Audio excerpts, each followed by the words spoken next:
하나님 말씀은 구약 성경 1235페이지 다니엘서 3장 13절부터 18절까지 봉독합니다. 느부갓네살 왕이 노하고 분하여 사드락과 메삭과 아벳느고를 끌어오라 말하매 드디어 그 사람들을 왕의 앞으로 끌어온지라.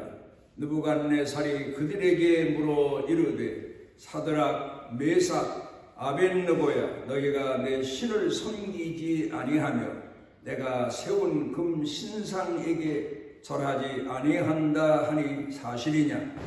이제라도 너희가 준비하였다가 나팔과 피리와 수금과 삼현금과 양금과 생황과 및 모든 악기 소리를 들을 때 내가 만든 신상 앞에 엎드러 절하면 좋거니와 너희가 만일 절하지 아니하면 즉시 너희를 맹렬히 타는 풀무불 가운데 던져 넣을 것이니 능히 너희를 내 손에서 건져낼 신이 누구이겠느냐 하니 사드락과 메삭과 아벳느고가 왕에게 대답하여 이르되 느부갓네살이여, 우리가 이 일에 대하여 왕에게 대답할 필요가 없나이다. 왕이여, 우리가 섬기는 하나님이 계시다면 우리를 맹렬히 타는 풀 가운데서 능히 건져내시겠고 왕의 손에서도 건져내시리이다. 그렇게 하지 아니하실지라도 왕이여, 우리가 왕의 신들을 섬기지도 아니하고 왕이 세우신 금 신상에게 절하지도 아니할 줄을 아옵소서.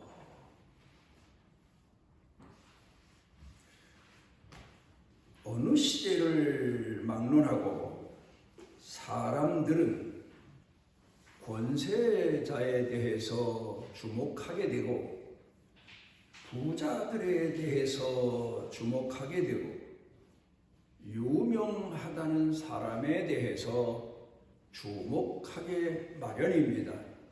예수님 때도 그랬지만 지금도 역시 많은 사람들이 권세자에게 주목하고 부자들에게 주목하고 유명인들에게 주목하면서 삽니다.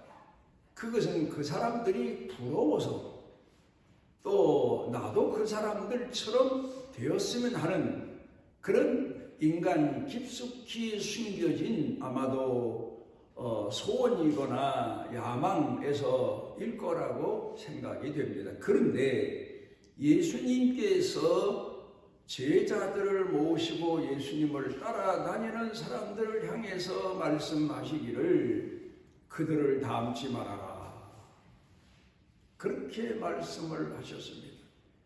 그들을 닮는 것은 다시 한마디로 말하면 하나님을 배반하는 꼴이 되고 만다. 왜 그렇게 말씀을 하셨겠습니까? 요새도 보면요, 네거티브라는 말을 사용 많이 합니다만은 정치하는 분들 보게 되면 상대방을 비난하고 상대방의 약점을 찌르고 그리고 상대방의 허물을 들춰내고 그러면서 상대방을 깎아내려야 내가 올라가는 줄 알고 있습니다. 상대방을 나쁜 사람으로 몰아야 내가 선한 사람, 정의의 사람으로 되는 줄로 그렇게 착각해서 그런 방법을 쓰는 것 같습니다. 또 그런가 하면 요새 노래 경연대회도 많이 합니다. 뭐 이런저런 이름을 붙여서 TV 각 사에서 노래 경연대회도 많이 하는데 뭐 어떤 때 보게 되면 두 사람을 내세워서 노래를 시키고 그리고 그 중에서 잘하는 사람을 이제 다음으로 올라가게 하고 못하는 사람을 탈락시켜. 그런데 그때에도 보면 상대방을 깎아내리고 상대방을 공격해서 자기 자신의 어떤 자신감 이런 거를 아마 찾게 하는 그런 방법같이 보여집니다. 아쉬운 것은 상대방을 칭찬하고 참 잘합니다. 훌륭합니다. 그런데 나도 최선을 다해 보겠습니다 하는 그런 선한 방법의 대결을 했으면 좋겠는데 무시하고 멸시하고 깎아내리고 공격하고 그렇게 하면서 노래를 시작하는 걸 보면 사회가 이거 정말 자라는 아이들에게 큰 경계가 되어야 되겠다. 이걸 어떻게 성도들에게 가르쳐야 될까? 요 근래 우리 사회에서 일어나고 있는 이런 일들을 놓고 가만히 보면 북한의 정권이나 다를 바가 없습니다. 북한은 미국이나 아니면 남한의 정치 지도자들 자기네를 나쁘게 말하고 적으로 생각하고 대처하는 사람들 이런 사람들을 깎아내리고 훈련을 군대 심지어 할 때에도 창을 가지고 그런 사람들의 모형을 만들어서 찌르게 하고 하든 악을 도발시키는 사람 속에 숨어있는 그런 방법으로 지나고 있지 않습니까? 그래서 미국을 욕하고 한국을 욕하고 그러는 동안에 이제 국민들로 하여금 이제 결속을 다져보려고. 근데 우리 남한에서도 민주주의 국가라고 하면서도 방법은 동일하더란 말이에요. 우리 예수를 믿는 사람들이 예수님께서도 그 당시에 말씀하신 것처럼 권세자를 닮지 말아라, 부자를 닮지 말아라, 유명하다는 사람들을 닮지 말아라. 그러다간 내가 신앙에서 탈락하게 되고 결국은 신앙을 저버리게 되고 그리고 하나님을 떠나게 된다. 이런 뜻에서 경고의 말씀을 하셨습니다. 어떻게 보면 우리 예수 믿는 사람들이 오늘 이 시대를 살면서 이단만 경계할 게 아니라 사회 사람들도 우리가 경계를 해야 됩니다. 그래서 어떻게 보면 예수님 당시에도 그랬지만 이단도 문제지만 사회도 문제입니다. 정치하는 사람도 문제고 유명인이라는 사람도 문제고 또 보면은 뭐 연예인이라는 사람들도 문제고 부자들도 문제고 그런가 하면 가난한 사람들은 문제가 없나? 가난한 사람들이 결속된 곳에 가보면 거기도 문제가 동일한 방법을 가지고 있더란 말이에요. 상대방을 깎아내리고 상대방을 위협하고 그래서 자기 자신이 뭔가 얻어내려는 이런 악한 방법, 나쁜 방법, 옳지 않은 방법 이런 방법들을 통해서 오늘 이 시대를 살아가고 있는 사람들이 세상 사람들이다 하는 것을 잊어서는 안 됩니다. 제가 목회하는 도중에 가장 잊지 못할 일이 신천지에게 도전을 받았을 때입니다. 신천지 하면 그저 소문으로만 들었습니다. 사람들로부터. 그런데 막상 내가 신천지에서 걸어온 싸움을 대하다 보니까 신천지가 어떤 단체인가를 분명히 알 수 있게 됐습니다. 벼랑간에 생각지도 못한 신천지로부터 싸움을 걸어왔을 때 그때 제가 비로소 신천지에 대해서 연구하기 시작했고, 심지어는 다급한 나머지 전쟁사를 1차 대전, 2차 대전 이런 손자병법 이런 책을 읽어가면서 밤새 읽어가면서 기도하면서 밤낮 없이 골몰하며 어떻게 대처할까를 하나님 앞에 기도한, 그리고 영상팀을 만들어서 결국 그들과의 대결 싸움을 5개월 만에 종식시킬 수가 있었는데, 그때 제가 하나 발견하고 깨달은 게 있습니다. 그게 뭔가 하면은 저걸 과대평가해서도 안 되고 과소평가해서도 안 된다. 그런가 하면은 나 자신에 대해서도 역시 마찬가지. 자기 자신에 대한 정체의식을, 정체감을 잊어서는 안 됩니다. 내가 누구냐? 내가 어떤 사람이냐? 오늘 어떤 인생을 내가 살고 있고 어떤 존재로 오늘을 살고 있나?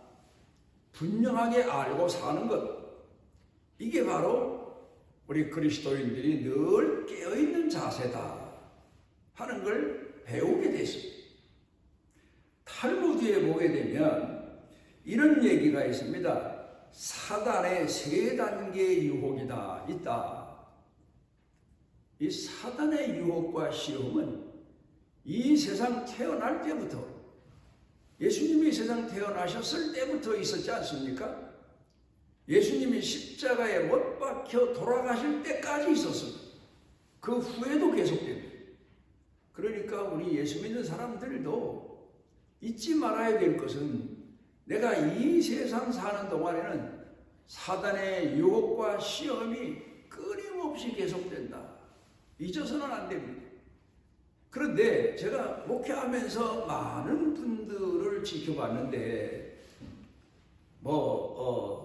젊어서 사단 시험에 넘어간 분도 있고, 나이 들어서 사단 시험에 넘어간 분도 있고, 어려서는 주일학교 잘 나오던 아이들이 조금 자라면서 사단 시험에 넘어가서 교회를 떠난 사람도 있지만, 제일 안타까운 것은 임종을 앞에 둔 분들, 지금 이제 숨만 끊어지면 곧 세상 떠나는 그런 분들, 마지막 죽음의 고통을 겪고 있는 분들, 그런 분들을 신방 가서 보면 얼굴이 그렇게 험악할 수가 없어요. 그러니까 고통에 몸부림치는 그런 얼굴 모습이기도 하지만, 너무 고통스러워서, 죽음의 병이 너무 고통스러워서, 아픔이 너무 고통스러워서 몸부림치는 얼굴 모습이기도 하지만, 어떤 데 보면 얼굴이 많이 그냥 고통스러운 모습이라기보다는 어떤 때는 검은 얼굴로, 어떤 때는 이상한 얼굴로. 그래서 그 모습을 보면서 아하, 이분이 지금 내적으로 영적으로 사단과의 싸움을 하고 있구나. 하나님의 성령께서 오셔서 이 사람을 도와주셔야 이 마지막 죽음 앞에서도, 이 사람이 꿈속에서도 사단과 싸울 때도 있는 것처럼 마지막 죽어가면서도 사단과 어두운 영과 싸움을 하고 있다는 사실을 인식을 하게 됐고, 하나님 도와주시기를 그를 위해서 기도하고 가족들에게도 이런저런 부탁하고 그런 기억이 납니다. 또 그런 적도 많습니다.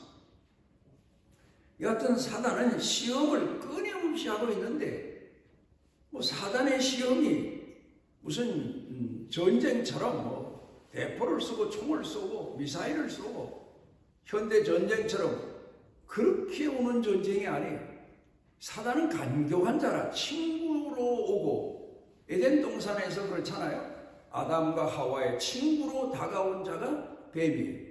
그걸 결국 타락시키지 않았어요, 아담과 하와를. 지금 시대는 마찬가지예요. 나를 가장 위하는 것처럼 친구로 위장하고 오고, 또 나를 가장 품어주는 것처럼 따뜻한 마음으로 위장해서 오고, 이게 사단의 방법인데, 유대인들도 유대인들에게 사단의 시험 세 가지가 있다.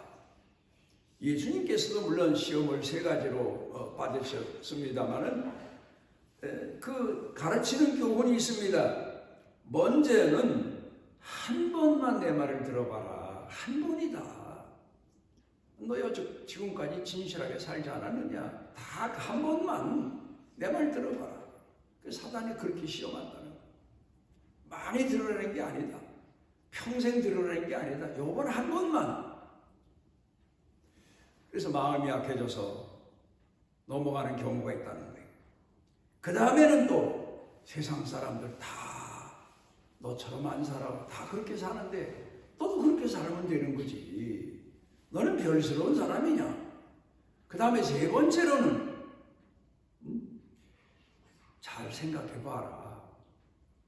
너 지금 내 말 안 들으면 얼마나 많은 손해를 보는데 그 손해가 아깝지 않느냐? 손해보지 않고도 얼마든지 예수 믿을 수 있는데 그러면서 시험하고 유혹한다는 거예요.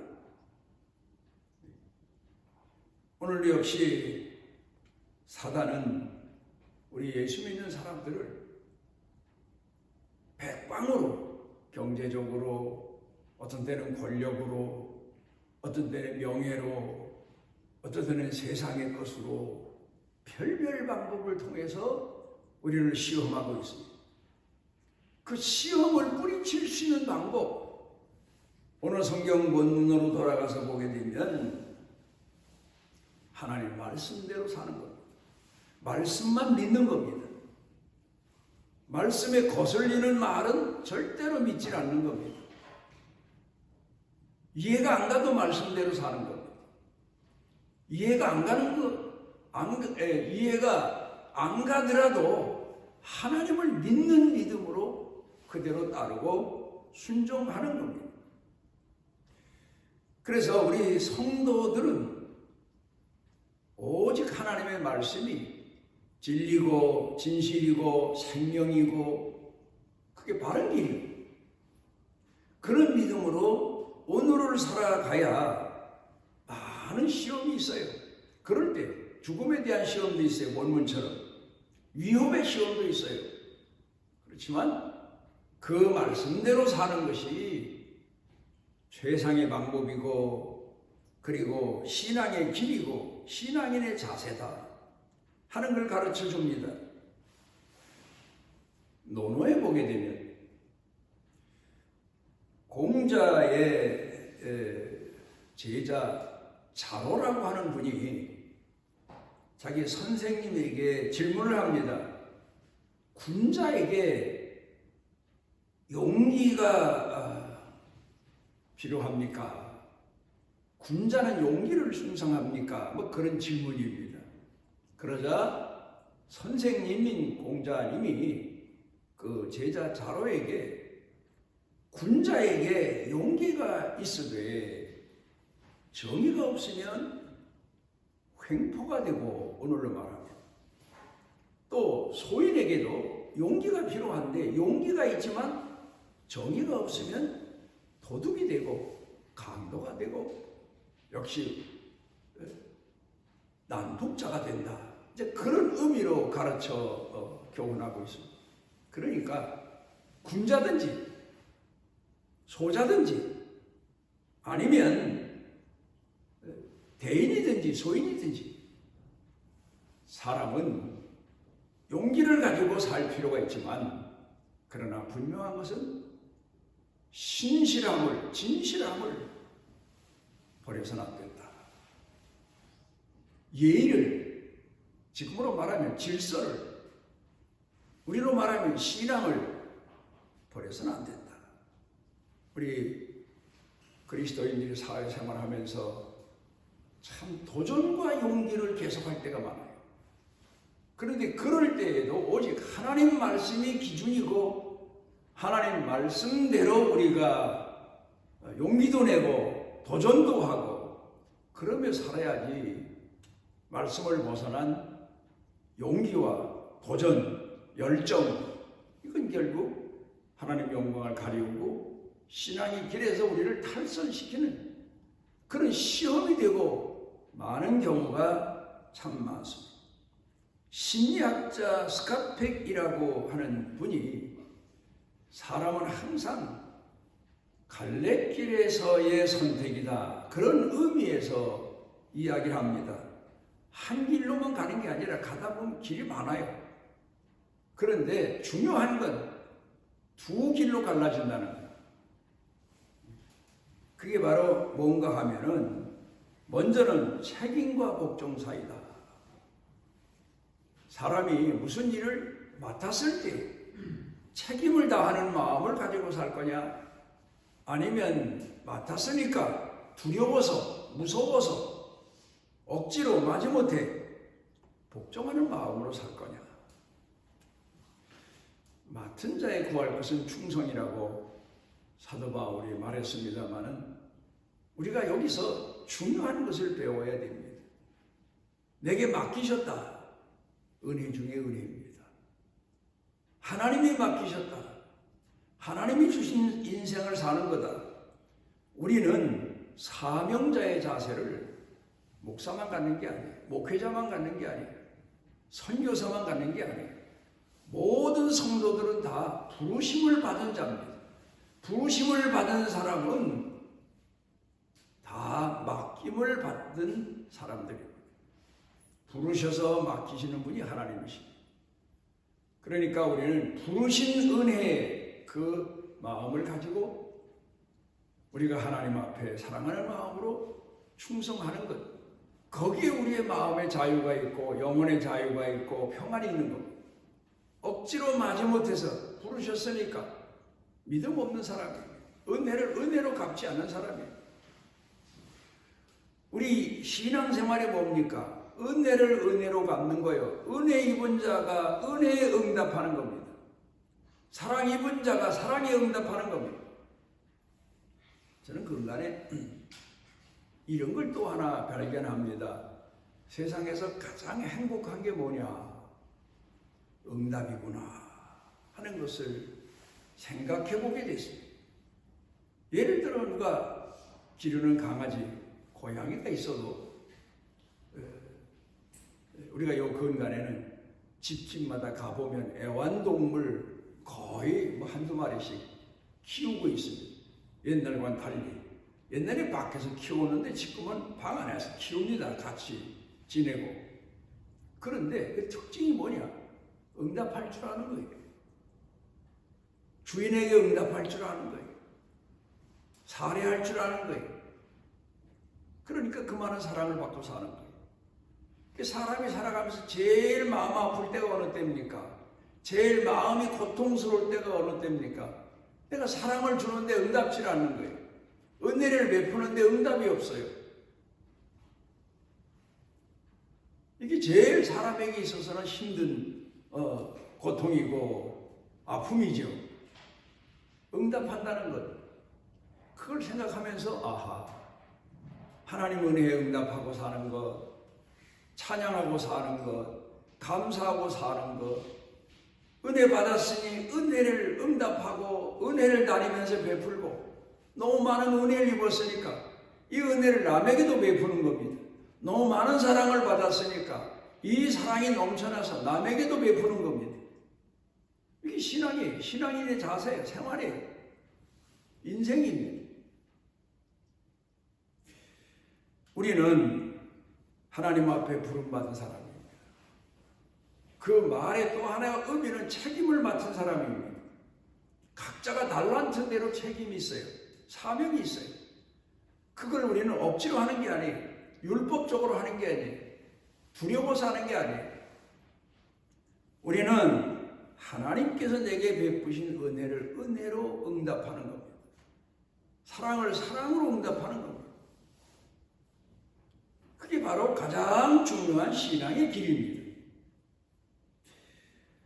오늘 성경 본문 말씀으로 돌아가서 보면 사드락과 메삭과 아벳느고가 바벨론 왕에게 포로로 잡혀가서 그 바벨론 느부갓네살 왕은 정치를 좀 관대한 정치를 쓰긴 썼어요.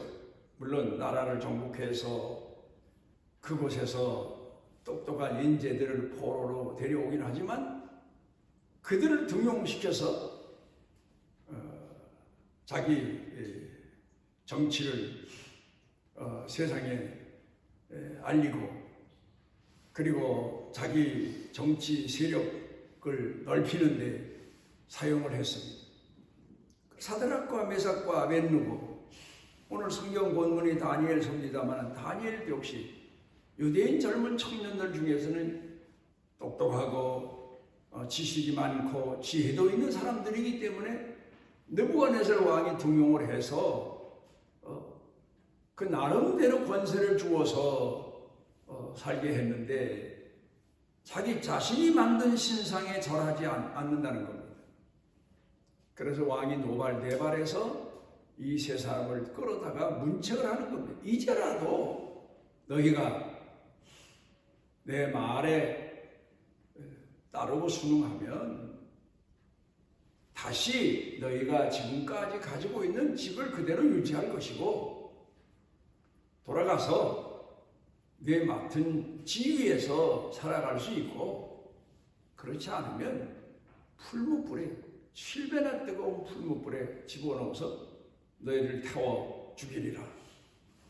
북한으로 말하면 포를 쏘아서 그 흔적도 없이 다 날려보내는 그런 사형 집행이 있다고 하는데 7배나 뜨거운 풀 속에 집어넣으면 뼈도 남지 않고 다 재가 돼 날아가 버리고 마는 거 아닙니까? 그런 위협을 합니다. 그러니까 왕이 만든 우상 앞에 절해라. 그런데 사드락과 메삭과 아벳느고는 왕 앞에 고백을 합니다. 왕의 신상 앞에 우리는 어떤 위험이 있어도 절하지 않겠습니다. 왜요? 성경 가운데서 가르친 교훈이 하나님은 우상을 섬기지도 말고 절하지도 말고 만들지도 말고 그 계명 중에 가장 앞선 계명 아닙니까? 그러니 하나님께서 우리를 택한 백성으로 오늘까지 은혜 베푸시고 함께해 주시고 긍휼 베푸셨는데 우리가 어찌 하나님의 계명을 어기겠나이까? 그런 말 아닙니까? 그래 결국 이 느부갓네살 왕이 이 세 친구를 풀무불 속에 집어넣었지만 하나님께서 기적적인 능력으로 살려내시는 내용이 그 다음에 계속 이어집니다. 중국의 순자가 이런 가르치는 교훈을 얘기했습니다. 사람이 길을 가는데 두 길을 동시에 갈 수는 없다. 그러니까 우리 예수 믿는 사람이 어떤 때에는 복합적인 길도 있지만 어떤 때에는 우로 가야 되느냐 좌로 가야 되느냐, 하나님 편으로 가야 되느냐 세상 편으로 가야 되느냐, 갈래길이 있을 때 두 길을 한꺼번에 갈 수는 없다. 선택은 하나다. 그런 얘기 아닙니까? 예수 믿는 사람들은 우리는 어떤 때에는 두 길, 세 길 시험일 때가 있어요. 그럴 때 흔들리면 안 되고 우리는 오직 하나님께서 우리에게 정해주신 신앙의 길로만 가야 됩니다. 아인슈타인이 이런 얘기를 했습니다. 진리라고 하는 것은 항상 단순하다, 소박하다. 그러나 진리가 복잡한 게 아니다. 많이 배운 사람, 지식이 많은 사람만 진리를 분별하는 게 아니다. 지식이 없어도 분별력이 약해도 진리는 분명 분별할 수 있고 선택할 수 있다. 그런 교훈의 의미입니다. 거짓말 탐지기라는 말을 우리가 가끔 듣습니다. 범죄자가 거짓말을 계속할 때 그 사람의 진실을 알아내기 위해서 거짓말 탐지기에 가서 이제 이런저런 질문을 대답하게 하지 않습니까? 그거는 바로 사람의 심리의 불안함을 발견하기 위해서 만들어 놓은 이제 기계죠. 그러니까 사람이 진실하면 마음이 불안할 필요가 없어요. 요동할 필요가 없어요. 심리적으로. 그래서 거짓말 탐지기에서 이 사람이 마음이 불안하고 질문에 거짓말하고 그런 걸 이제 구별하고 분별하지 않습니까? 우리가 오늘을 살아가면서 성경 원문 말씀을 통해 배우는 교훈이 바로 모든 시험이 있을지라도 우리는 오직 낮아지는 마음을 가지고 나를 향하신 하나님의 뜻이 무엇인가를 헤아리고 그 길만을 걸어가는 게 신앙의 길이다. 그걸 가르쳐 주십니다. 요한복음 14장 30절에 예수님께서 이런 말씀을 하십니다. 이후 세상 임금이 오겠으나 세상 권력이 임금의 권력, 종교인들의 권력, 바리새인들 그 당시에 말하자면 제사장, 레위인, 그 유대 종교인들의 모든 권력이 왕의 권력과 함께 예수님에게 와서 예수님을 체포하고 예수님을 십자가에 못 박지만 예수님께서는 나는 내 길을 간다. 그게 진리의 길이요. 아버지께서 내게 원하시는 길이요. 아버지께서 나를 보내신 길이요. 너희를 구원하는 길이다. 그런 말씀을 하시고 계십니다. 히브리서 11장 38절 가운데 보게 되면 믿음으로 사는 사람은 세상에 감당할 수 없다. 이 말의 의미는 우리가 세상에 아부하고 세상을 따르고 세상을 부러워하고 그러며 사는 사람들이 아니고 오직 하나님의 말씀대로만 살아가는 사람들이다. 그런 교훈을 가르쳐 주시고 있습니다. 오늘 성경 본문으로 돌아가서 다시 봅니다. 우리는 우리 주변에서 어떤 위협이나 어떤 유혹이나 어떤 공공함이 있을지라도 오직 하나님 공경하는 신앙의 길로만 가는 것이 믿음의 길이고 은혜 응답의 길이고 사랑의 길이라는 사실을 다시 한번 새겨 마음에 둡니다. 기도하십니다. 우리를 오늘도 은혜 가운데 죄 전에 이르게 해 주신 하나님, 우리가 1년을 돌아보며 하나님께서 이끄시는 길로 살아올 수 있도록 은총 주셨사오니 앞으로 새해 새날이 오더라도 또 많은 시련과 역경은 계속되겠지만 오직 그때에도 하나님이 우리를 이끄시는 믿음의 길로만 살아가고 나아갈 수 있도록 우리에게 분별력을 주시고 주를 사랑하는 뜨거운 마음을 더해 주시고 은혜에 응답하며 사는 믿음의 마음을 더해 주시옵소서. 예수님 이름으로 기도드리옵나이다. 아멘. 하나님 여호와께서 그 날개 아래 보호를 받으러 온 내게 온전한 상 주시기를 원하노라. 우리가 시련 중에 있거나 시험 중에 있어도 우리를 홀로 두지 아니하시고 오셔서 우리를 깨워주시고 우리를 일으켜주시고 우리와 함께 하시는 우리 주 예수 그리스도의 무한하신 은혜와 우리를 택하시고 우리 허물과 죄가 재산 같아도 실어버리지 아니하시고 영원토록 사랑하시고 또 우리 속에 내재하시고 우리를 이끌어 주시기에 성령을 보내주시는 아버지 하나님의